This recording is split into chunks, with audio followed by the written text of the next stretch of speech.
Okay, chapter 15, verse 5. Nirmana moha jita sanga dosha adhyatma nitya vinivritta kama Tvandvaye mukta sukha dukkha sanner gacchantya mudha padamam vyayam tat.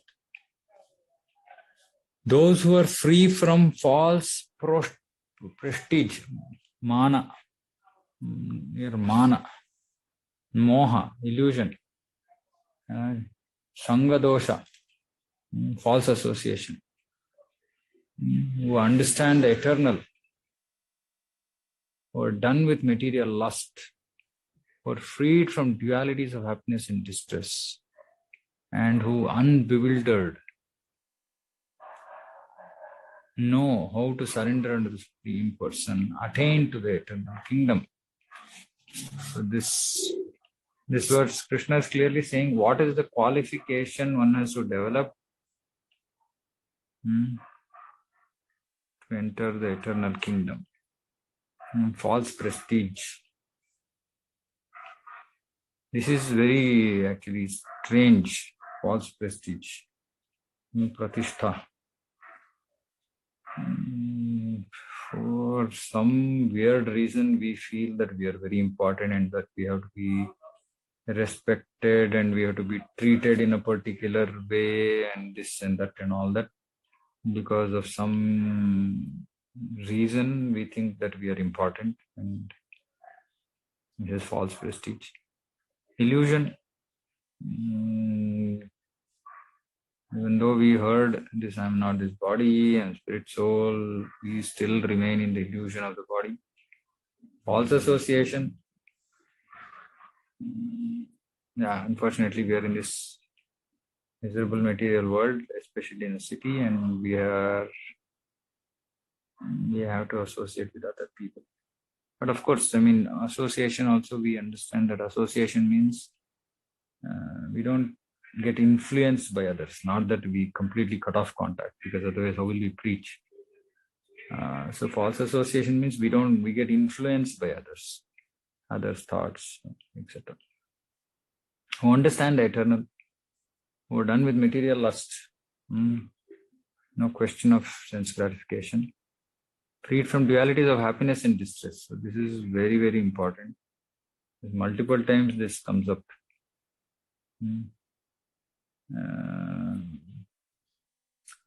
Many times,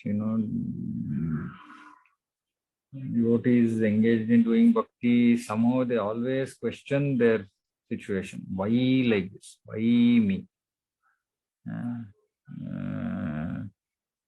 We should just be free from dualities of happiness and distress. We are in this material world. You come here, that is a mistake that we have done. And then obviously whatever follows, that has to be just accepted as actually that is also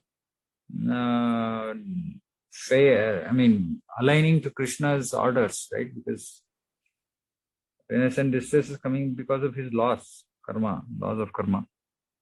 So we have to just accept it. But we rebel, we get frustrated, we keep worrying about our material position. So we can't be free from the dualities. Unbewildered, again, in many ways we can say, we should not be bewildered by this material world and happenings. Many times even we get bewildered with how devotees deal with things, and all this we should understand that this material world, anything is possible. We have to just stick to hearing Shastra, knowing what is right and wrong, and stick to devotional service. Such people who are free from all this and they know how to surrender unto the Supreme Lord, they can attain to the eternal kingdom. Okay, purport. The surrendering process is described here very nicely. The first qualification is that one should not be deluded by pride, because the conditioned soul is puffed up, thinking himself the Lord of material nature. It is very difficult for him to surrender unto the Supreme Person of Godhead. One should know by the cultivation of real knowledge that he is not Lord of material nature. Supreme Person of Godhead is the Lord. When one is free from delusion caused by pride, he can begin the process of surrender. Because otherwise, if we are prideful, then we think that we don't need to surrender to anybody.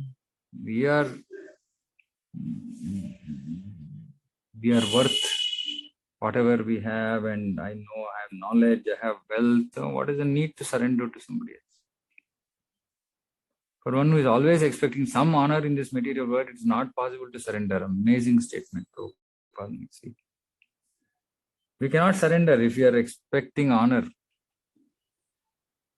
I was telling some devotee today. Devotee was having some problem with some other devotee, and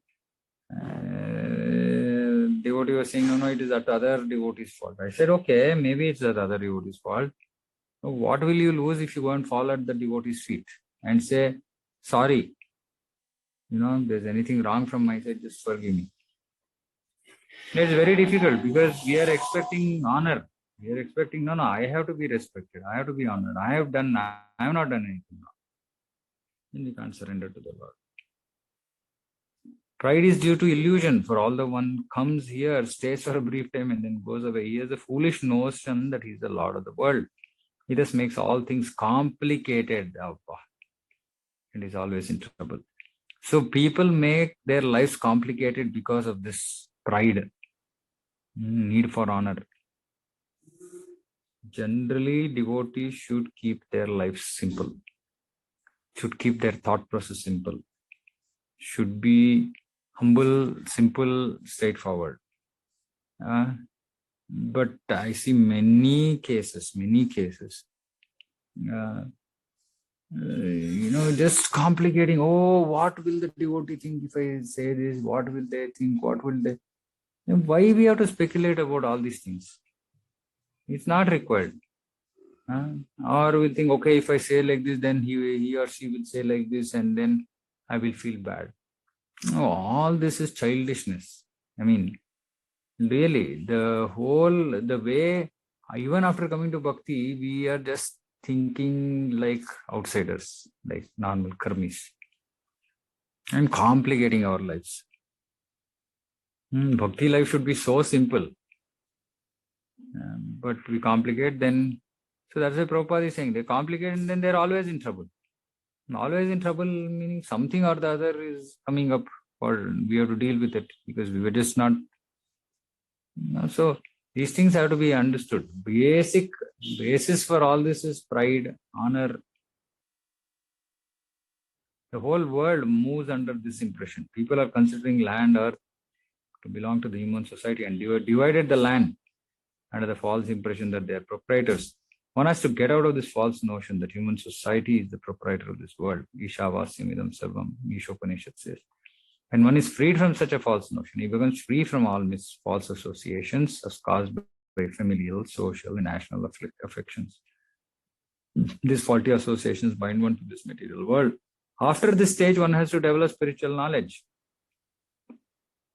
One has to cultivate knowledge of what is actually his own and what is actually not his own. And when one has an understanding of things as they are, he becomes free from dual conceptions such as happiness and distress, pleasure and pain. He becomes full in knowledge, then it is possible for him to surrender. Actually, this verse is so deep, like Prabhupada has written about it in different other purports. But really, I mean, this verse is so deep that one can just go on and on and on discussing. So we have to practically come to this stage, being free from false prestige, free from illusion, free from false association. We should understand the eternal. We should be free from, done with material lust, free from dualities of happiness and distress, not be unbewildered, and we should be surrendered. If we get all these other qualities, then we can surrender to Krishna. And if we surrender to Krishna with all these qualities, then we'll attain his eternal kingdom. Verse 6.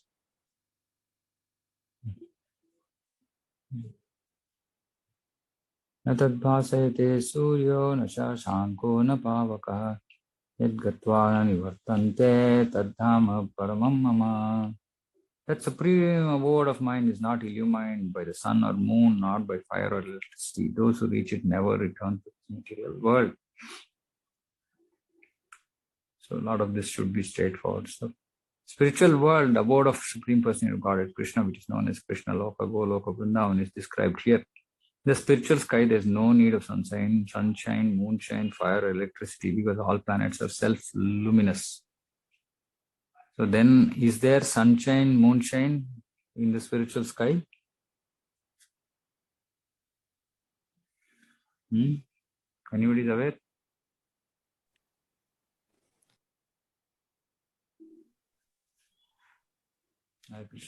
No problem. Is anybody aware?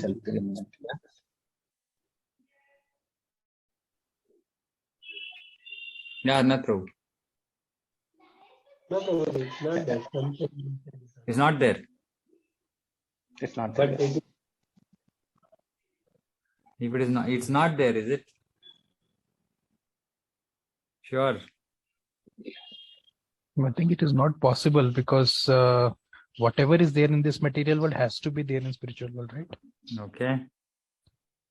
Whatever is there in spiritual world, not all everything is there in material world. Okay, so then. Prabhuji, I read.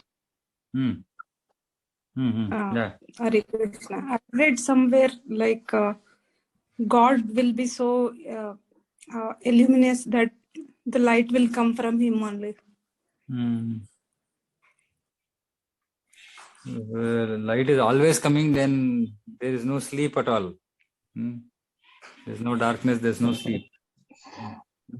So I think even moon and sun, these are like personalities, right? So they are there as personalities, I believe. Okay. So sun, moon, everything is there in the spiritual world, but not the material sun, moon. So there are entities which give, actually if you see, material sun and moon are in some sense a reflection of time, in the sense that morning, then evening, if there is moon, that means that day is over. And as time, everything is destroyed in this material world. So sun and moon, apart from giving, sunshine and moonshine, also are a reflection of time. That reflection of time is not there in the sense. Okay, so there are two aspects of time also. One is time. There is past, present, and future, like 2 minutes back, now, and 2 minutes hence, right? But along with that, in the material world, there is also destruction associated, which means with time, everything is destroyed. So in the spiritual world, there is time, but without the destructive feature, which means that there is morning, there is afternoon, there is night. So there is sun because there has to be morning, there has to be sunshine, sun has to rise, people get up, then people go about their work, then in the evening there's moonshine, then everybody sleeps, then everybody get up in the morning next day. So all this is there, but not the way it is there in the material world. The sunshine is there, moonshine is there. But here Prabhupada is saying there is no need of sunshine and moonshine because all planets are self-illuminous. All planets are self-illuminous because that light is coming from the body of the Lord. But if the Lord is so bright all the time, then how can there be darkness? How can there be night? So this is Yogamaya. This is the Leela Shakti of the Lord. That it's not that the Lord is moving around like a bright bulb everywhere, right? No. So these are inconceivable things. How can the body light which is coming, which is illuminating the whole world, but it doesn't glare or it doesn't affect the devotees in standing beside Krishna, playing with Krishna, eating with Krishna, etc. Okay, we have only one planet in this universe, the sun, which is self-luminous. But all the planets in the spiritual sky are self-luminous. The shining effulgence of all these planets called Vaikunthas constitute the shining sky known as Brahmajyoti. So both ways it is said. One is it says, Prabhupada once says that it is light of from the body. And then here also it is saying, he is saying that it is also the light of the different planets. Actually, the effulgence is emanating from the planet of Krishna, Goloka Vrindavan. Part of that shining effulgence is covered by the Mahat Tattva, the material world. So this shining effulgence, Brahmajyoti, is present everywhere except where the material creation happens. It is 1/4 of the Lord's creation. So there is Mahat Tattva. This Mahat Tattva covers that. Actually, the effulgence is spread everywhere, but Mahat Tattva is the material cloud. It covers such that the effulgence doesn't come through to this material world, which is darkness. So that is why when every Brahmanda is created here, each Brahmanda is dark completely. And because actually the Brahmajyoti doesn't come through because of Mahat Tattva. That is Lord's arrangement. Other than this, the major portion of the shining sky is full of spiritual planets, which are called Vaikunthas, chief of which is Goloka Vrindavana. As long as the living entity is in this dark material world, he is in conditional life. But as soon as he reaches the spiritual sky by cutting through the false, perverted tree of this material world, he becomes liberated. Then there's no chance of his coming back here. Of course, then there's still chance because we have free will and we can again misuse our free will. But generally, there's no chance. In his conditioned life, the living entity considers himself to be Lord of this material world. But in this liberated state, he enters into the spiritual kingdom and becomes an associate of the Supreme Lord. There he enjoys eternal bliss, eternal life, and full knowledge. One should be captivated by this information. He should desire to transfer himself to the eternal world and extricate himself from this false reflection of reality. Extricate means pull out, not smoothly, pull out. For one who is too much attached to this material world, it is very difficult to cut that attachment. But if it takes to Krishna consciousness, there's a chance of gradually becoming detached. There's a chance. Why Prabhupada is saying there's a chance? Because we might still choose not to become detached.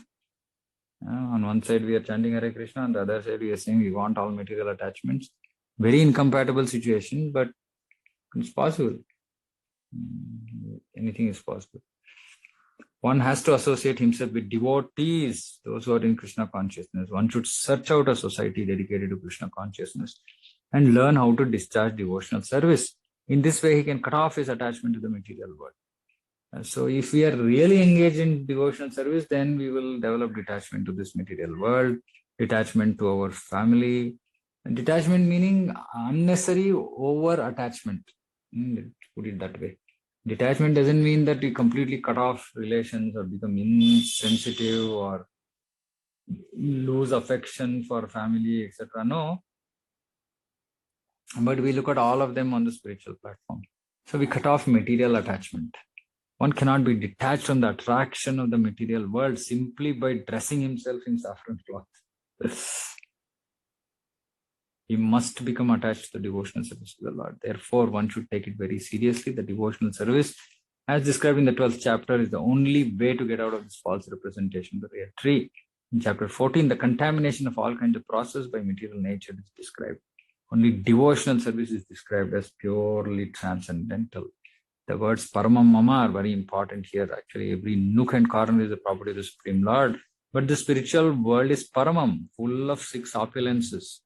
The Katha Upanishad also confirms that the spiritual world, there is no need of sunshine, moonshine, or stars, for the whole spiritual sky is illuminated by the internal potency of the Supreme Lord. That supreme abode can be achieved only by surrender and mind, no other means.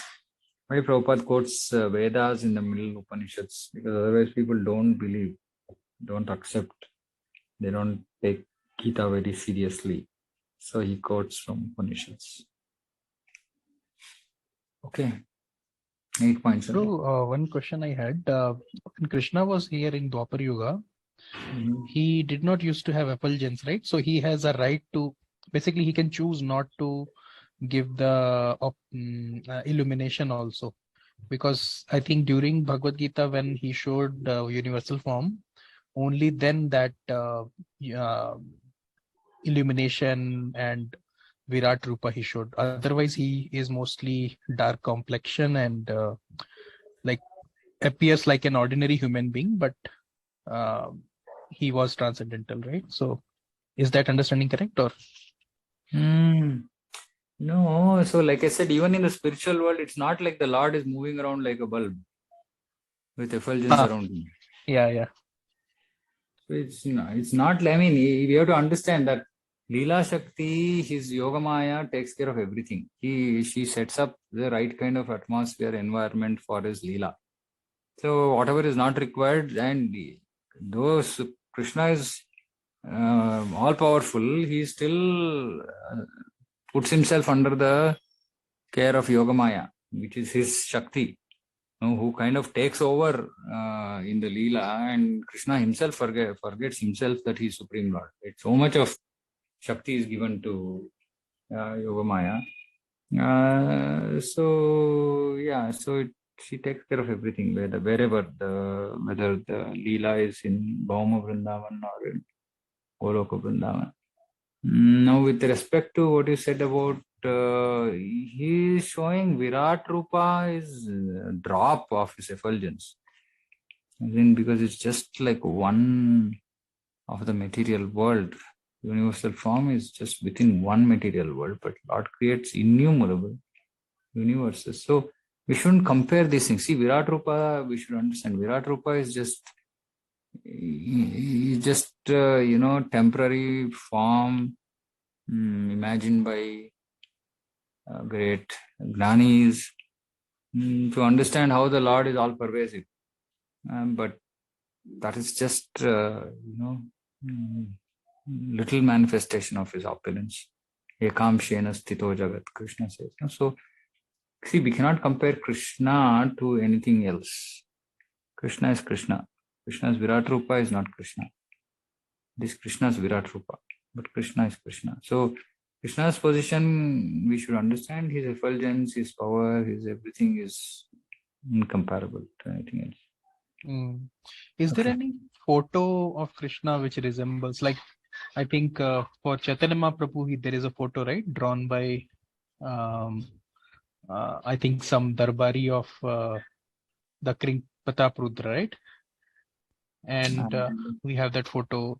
Is there any photo of Krishna where face is like almost resembling like Krishna? Any source? Like photo, nahi. I mean, he himself he says no Madan Mohan, Govind Dev, and Gopinath. Yeah. Those three deities are there, but none of those single deities having full characteristics, right? I think.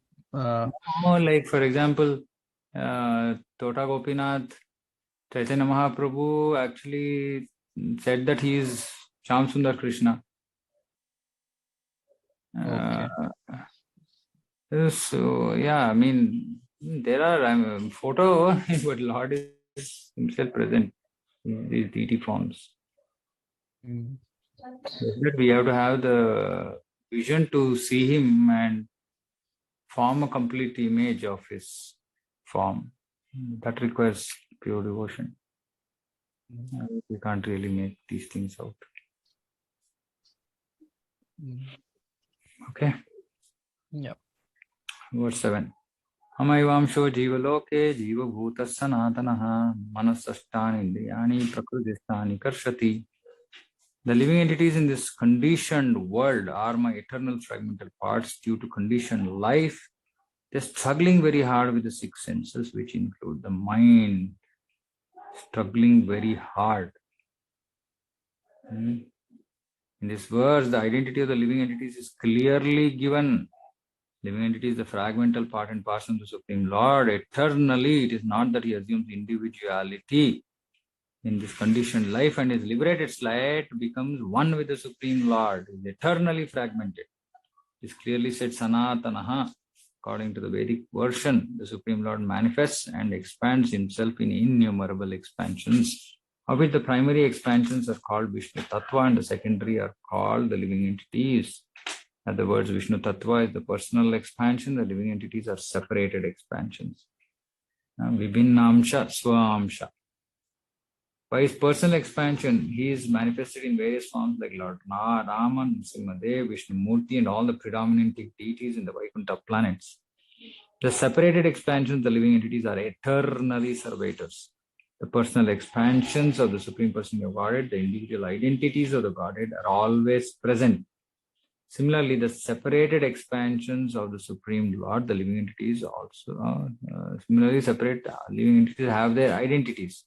As fragmental parts and parcels of the Supreme Lord, the living entities also have fragmental portions of his qualities, of which independence is one. Every living entity as an individual soul has his personal individuality and a minute form of independence. By misuse of that independence, one becomes a conditioned soul, and by proper use, he is always liberated. See what he's saying. By proper use, he is always liberated. Meaning, once we start using our independence properly, 100%, we become fully liberated instantly. Muktir hitva anyatha rupam swarupena vyavastitihi. Swarupa is at a basic level, Swarupa is Sevak, Krishna Sevak. So once we become servant of Krishna, 100%, meaning no notion of me, myself, I, myself, and then we are fully liberated. But that comes only at Brahma Bhuta stage, because till then we are attached. But we immediately become liberated. In either case, he is qualitatively eternal. As the Supreme Lord, in his liberated state, he is freed from this material condition and is under the engagement of transcendental service unto the Lord. So this is there's another definition of mukti. It says like one who is fully engaged in the service of the Lord is also liberated.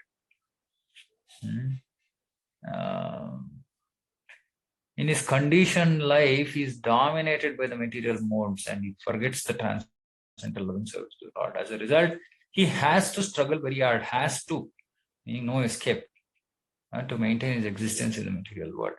The living entity is not only human beings and the cats and dogs, but even the greater controllers of the material world, Brahma, Lord Shiva, and even Vishnu are all parts and parcels of the Supreme Lord. They're all eternal, not temporary manifestations. The word karshati, struggling or grappling hard, is very significant. The conditioned soul is bound up as though shackled by iron chains. He is bound up by the false ego. False ego. What is false ego? That I am not a servant of Krishna. That is false ego. And the mind is the chief agent which is driving him in this material existence. Okay, where is the mind present? Okay, anyway, we'll discuss that. Heart. Okay. Heart is the seat of the mind. Yeah. One way you can say mind is present in the heart. When the mind is in the mode of goodness, his activities are good. When the mind is in the mode of passion, his activities are troublesome. And when the mind is in the mode of ignorance, it travels in the lower species of life. It is clear, however, in this verse that the conditioned soul is covered by the material body, with the mind and the senses. And when he is liberated, this material covering perishes, but his spiritual body manifests itself in its individual capacity. So we can understand that there is a spiritual body. To the extent the body becomes spiritualized, to that extent spiritual body manifests. That is why actually in another work which reading Madhurya Kadambani, it says that in the stage of prema, actually the devotee doesn't even know if his body is if his body is still there, or if he's lost his body, or if he's got another body. He has no consciousness at all of outside.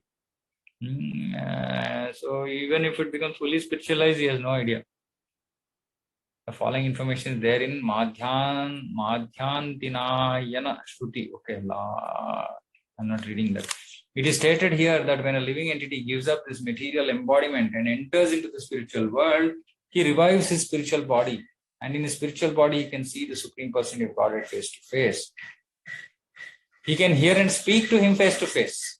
He can understand the Supreme Personality as he is. Okay, this is not only in the spiritual world, actually.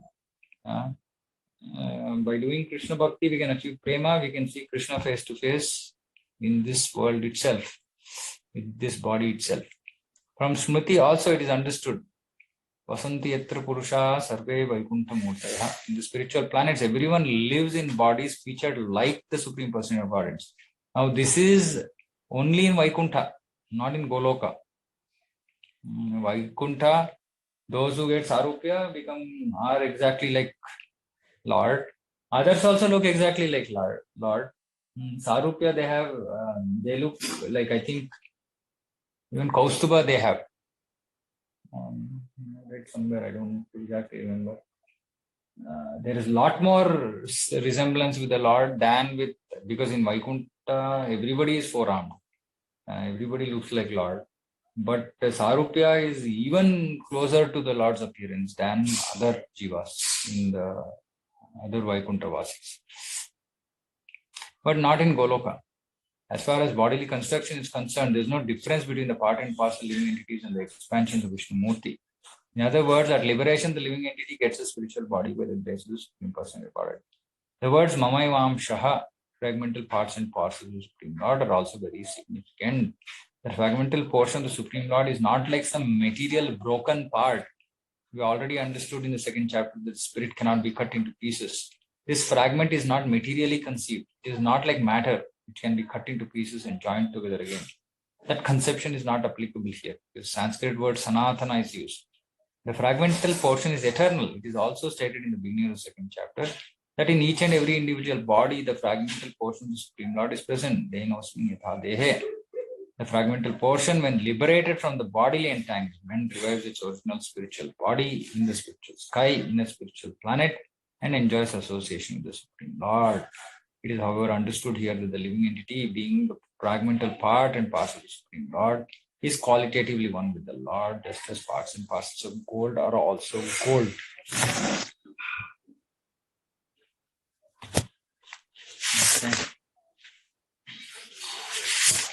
Okay, let's finish 15 more verses. Shairamedavapnoti yachapi utkramatishwaraha grihitvaithani samyati vayurgandhani vashayat. The living entity in the material world carries these different conceptions of life from one body to another, as the air carries aromas. Thus, it takes one kind of body and again quits it to take another. So we should understand that our whole vision or our whole view of this material world is influenced by these different conceptions. And how have these conceptions formed over multiple lifetimes?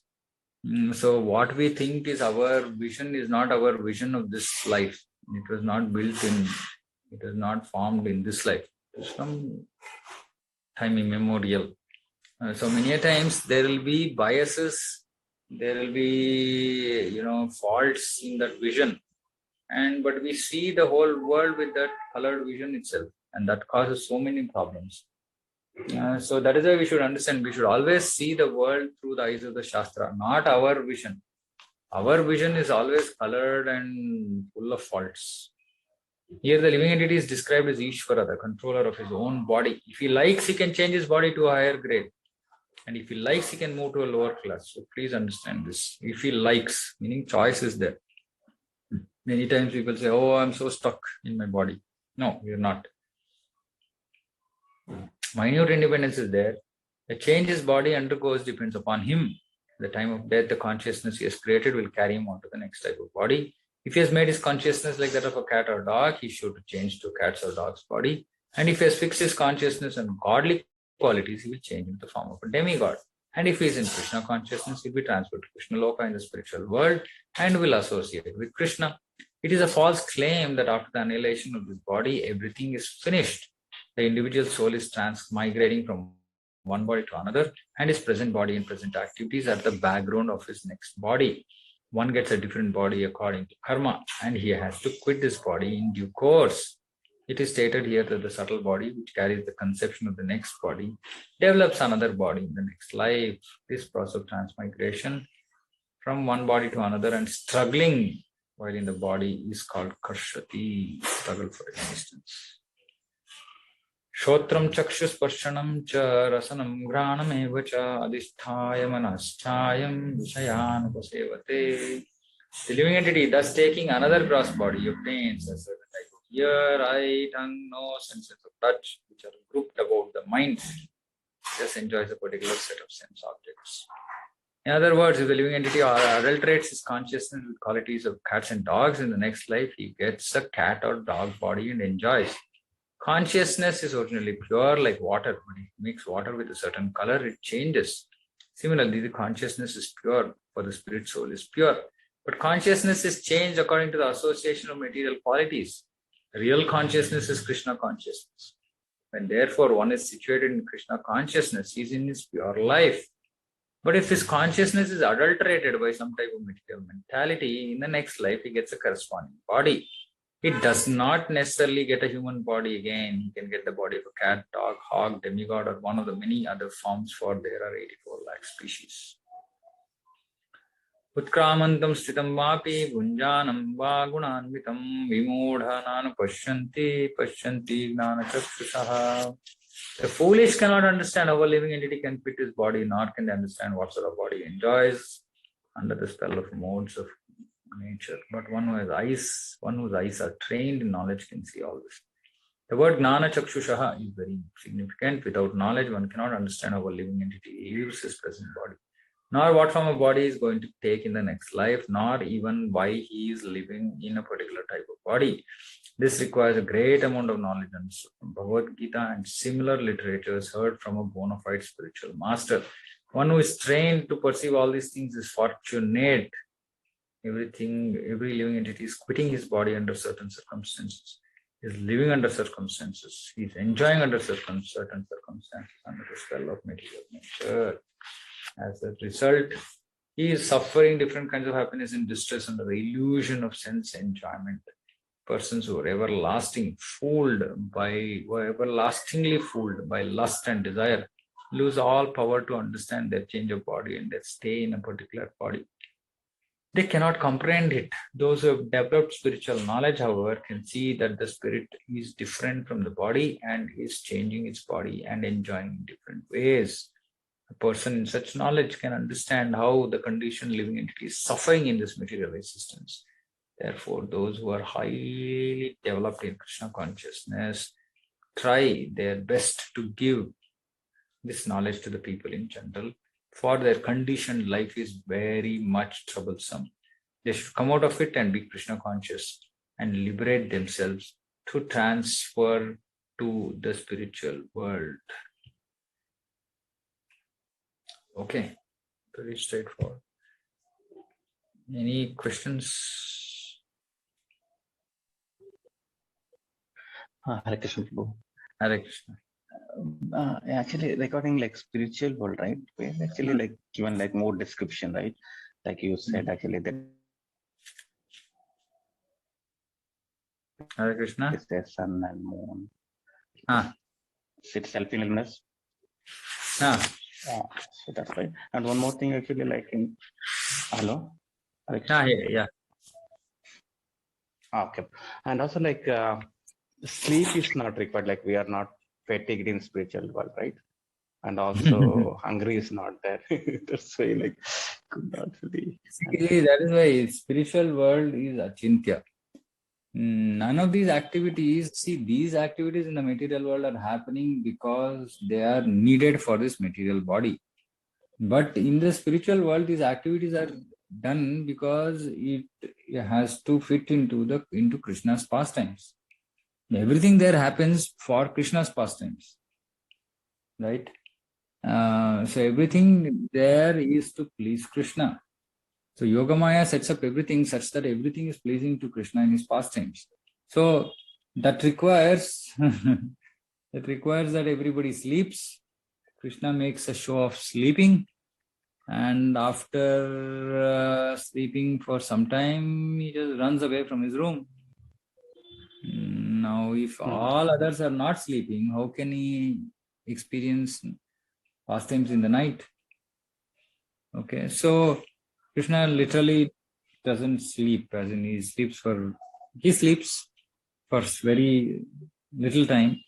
Then he gets up in the morning, he brushes his teeth, he takes his bath, he eats breakfast, everything is there.